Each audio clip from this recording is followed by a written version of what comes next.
everyone, I'm Molly Wood, and welcome to the CNET Mailbag, the show where we take your feedback about the stuff we do here at CNET. You'll be happy to know that Lap was very understanding about the whole what's wrong with you thing from last week. Maybe a little too understanding. First up, we have some postcards this week, and they're both international.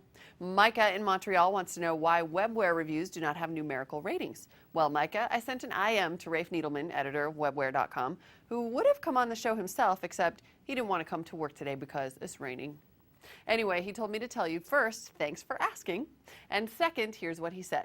I felt that since we often give these products only a brief look before we write them up, assigning a numerical rating would be a bit presumptuous.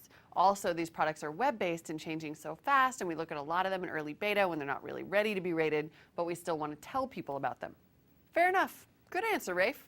Now we got another postcard from Douglas in Scotland who wanted to know how computer manufacturers like Dell, Apple, and Toshiba get the operating system onto computers, since they obviously don't sit there putting CDs or DVDs into CD-DVD drives. Now, Douglas, I am psyched that you sent a postcard, and I especially like your little stick figure drawings of Tom Bryan and Mooley, but I do not know the answer to this question. If I had to guess, I would say monkeys? Okay, Randy and others wrote in about a spelling error in last week's episode. Randy summed it up best.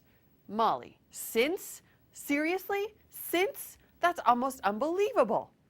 Oh, people, the spelling errors that you see in Mailbag are your spelling errors.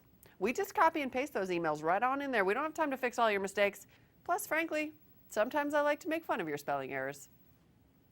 Okay, now for some good news. Here's the email that I just keep getting over and over every week. I am never able to view more than 2 items in CNET TV. Then it just becomes unresponsive even though I am able to highlight the next program on the list. Am I doing something wrong? Finally, we have figured out the problem. It is almost certainly your ad blocker software. See, after 2 items or after the Today on CNET intro, we run an ad. If you've got an ad blocker, the program stops. Now, I would tell you that you should just disable the ad blocker so that you can continue to fully support our free and high-quality ad-supported product.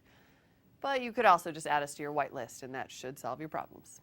In other awesome CNET TV news, Full Screen is going to go live this week, maybe even today. Awesome! And finally, we have a follow-up from last week when I told you all about music.download.com. Dave says, I just downloaded about 200 songs from music.download.com that I absolutely loved. You guys have some great stuff on there, and I don't understand why you don't advertise this. Thanks for saving me $200 on mainstream songs, smiley. Dave, you should check out our awesome weekly show, Crossfade TV, which you can find on CNET TV. Every week, our Download.com editors recommend some great new music from the site. It's kind of like advertising, I guess. Watch it. Okay, that's it for this week's edition of the CNET Mailbag. Keep that feedback a-coming. Mailbag@cnet.com or send me a postcard. 235 2nd Street, San Francisco, California, 94105. See you next time.